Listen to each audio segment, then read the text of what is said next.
Bonjour à tous, c'est l'heure de vous mettre au parfum des informations d'ici et d'ailleurs. Au sommet de ce journal, le Bénin a officiellement reçu hier le trésor royal Le Cataclès. C'était au cours d'une cérémonie officielle.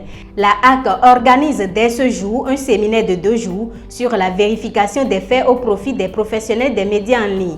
Puis, dissolution de tous les partis politiques au Mali. C'est à travers un décret présidentiel adopté ce mardi lors d'un conseil des ministres extraordinaire. Le développement de ces titres et bien d'autres, c'est maintenant. Ce mardi 13 mai 2025, au palais de la Marina à Cotonou, les autorités béninoises ont officiellement reçu des mains de la délégation finlandaise la 27e pièce du trésor royal d'Abomey, le Cataclès. Ce tabouret royal sera érigé au musée des rois et Amazones du Dahomey. Je vous invite à suivre les déclarations du ministre béninois du Tourisme, de la Culture et des Arts. Cette restitution incarne bien plus qu'un geste symbolique. Elle nous engage. Elle nous élève, elle nous oblige. Grâce à un travail patient de traçabilité adossé aux mécanismes de coopération internationale entre institutions muséales et à la contribution des fils et filles de notre pays et sa diaspora, le Cataclès a été localisé au Musée national de Finlande. Ce Cataclès, utilisé lors des rituels princiers de la cour, incarne à la fois l'élégance, la sobriété, la modernité des expressions artistiques et surtout l'humilité du pouvoir. Il s'apprête à retrouver sa place légitime auprès des 26 autres œuvres déjà restituées sur la terre qui les a vues naître. L'importance de cette œuvre ne réside pas uniquement dans sa valeur historique ou artistique, mais aussi dans la manière dont elle vient réintégrer notre récit national, enrichir notre mémoire vivante et raviver notre héritage commun. La dynamique de réappropriation, de sauvegarde et de révélation du patrimoine culturel impulsée par le gouvernement s'appuie entre autres sur une démarche d'enrichissement des collections nationales d'intérêt pour le programme muséal et patrimonial en cours de déploiement depuis 2016 et sa transmission aux générations actuelles et futures. Le chantier de la restitution des biens culturels est aussi celui de la circulation des collections, de la recherche de provenance et de transfert de compétences. Enfin, cette restitution nous rappelle que l'héritage culturel n'est vivant que s'il est partagé, transmis, interprété à la lumière des enjeux contemporains. La Haute Autorité de l'Audiovisuel et de la Communication a lancé ce mercredi 14 mai 2025 à Grand Popo un séminaire de 2 jours sur la vérification des faits destinés aux professionnels des médias en ligne. Ce séminaire qui réunit plusieurs acteurs du secteur a été officiellement lancé par Mohamed Barré, vice-président de la HAC, qui a souligné l'importance de cette thématique face aux enjeux des élections de 2026. Dans son mot d'ouverture, Fernand Baguidi, président de la commission de la formation, a rappelé que la vérification des faits est devenue une exigence éthique et professionnelle, particulièrement à l'ère des réseaux sociaux et de la surabondance d'informations. Nous y reviendrons dans nos prochaines éditions.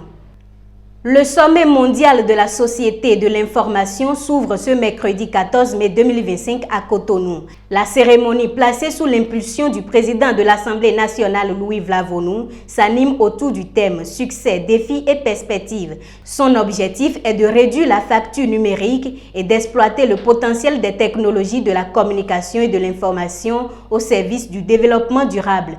Prévu pour une durée de 3 jours, plusieurs thématiques sur les initiatives mondiales pour faire progresser la société de l'information et stimuler la transformation numérique seront au cœur des échanges au cours de ce sommet international.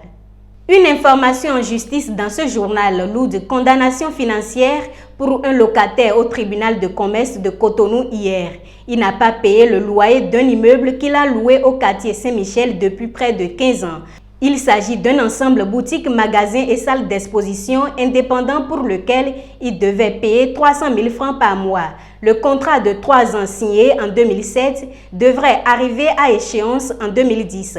Mais depuis, il s'est maintenu dans les locaux sans verser le loyer pendant plus de 150 mois. Le verdict de la Cour est sans merci. Elle condamne le locataire à 53 millions de francs CFA et ordonne son expulsion de l'immeuble. Hors du Bénin, le ministre des Affaires étrangères et de la coopération internationale du Mali, Abdoulaye Diop, a participé hier mardi 13 mai 2025 à la conférence ministérielle des Nations Unies sur le maintien de la paix en Allemagne. Dans son intervention lors d'un panel intitulé « L'avenir du maintien de la paix », le ministre malien a partagé l'expérience de son pays avec la MINUSMA. Je voudrais pouvoir mettre notre expérience sur 4 points essentiels. Le premier point, c'est encore une fois la nécessité d'avoir des mandats qui sont adaptés à la situation de nos pays. Pour le cas du Mali, il s'agissait essentiellement d'une situation de guerre asymétrique. Et on avait, comme le secrétaire général l'a indiqué, on ne peut pas envoyer une mission de maintien de la paix dans une zone où il n'y a pas de paix à maintenir. Le deuxième point sur lequel je veux insister, c'est vraiment la nécessité d'une concertation permanente entre la mission et le pays. Il faut une collaboration, il faut une concertation. Malheureusement, dans beaucoup de cas, on s'est rendu compte que la mission a eu tendance à se substituer ou à ignorer les autorités nationales, où il est arrivé des fois où il y avait des activités que nous apprenions sur les médias. Et nous nous sommes plaints ou des rapports qui sont publiés sur notre pays sans aucune concertation.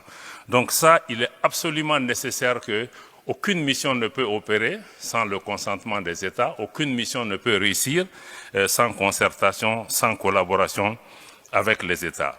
Et aussi, je voudrais aussi souligner la nécessité aussi, chaque fois, de pouvoir prendre en compte et de respecter la souveraineté des pays.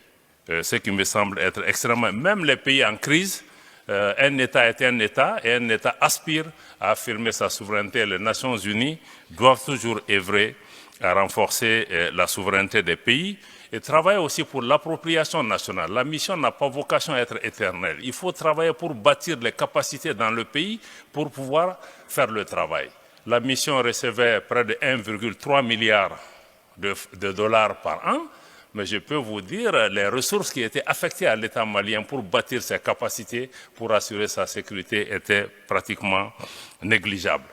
Le quatrième point ou la quatrième leçon qu'on veut en tirer, c'est vraiment nous, on a assisté dans le cadre de la MINUSMA à une instrumentalisation de la question des droits de l'homme, souvent pour des considérations politiques ou géopolitiques, parce que certains choix de l'État malien n'était pas convenant pour certains partenaires et la mission s'est engagée dans la production de rapports biaisés, souvent hostiles, souvent mal orientés et qui ont créé une crise de confiance entre l'État malien et les Nations Unies. Et ceci n'a pas aidé.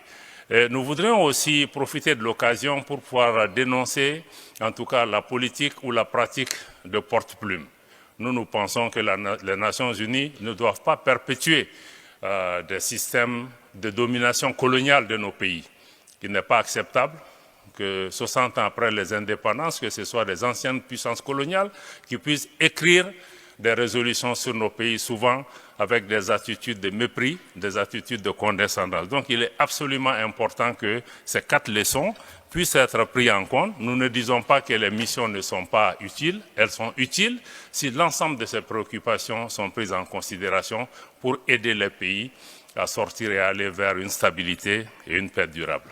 On reste au Mali où, en vertu d'un décret présidentiel adopté ce mardi lors d'un conseil des ministres extraordinaire, les partis politiques et les organisations à caractère politique sont dissous sur l'ensemble du territoire national. L'annonce a été faite sur la télévision nationale. Suivez le communiqué. Décret 2025-0339 PTRM du 13 mai 2025 portant dissolution des partis politiques et des organisations à caractère politique en République du Mali.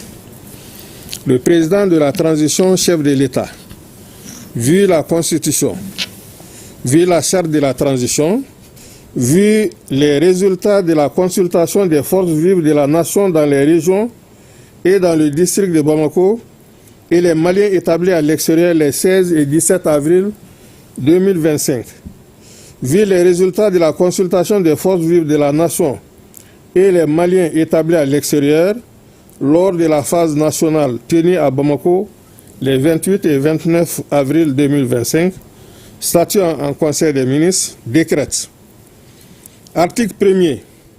Les partis politiques et les organisations à caractère politique sont dissous sur toute l'étendue du territoire national. Toutefois, les personnes en exercice dans les institutions politiques et administratives de l'État, en vertu d'une désignation de parti politique ou d'organisation à caractère politique, peuvent poursuivre leur mission sans pouvoir se réclamer de leur qualité de représentants des partis politiques ou d'organisations à caractère politique. Article 2.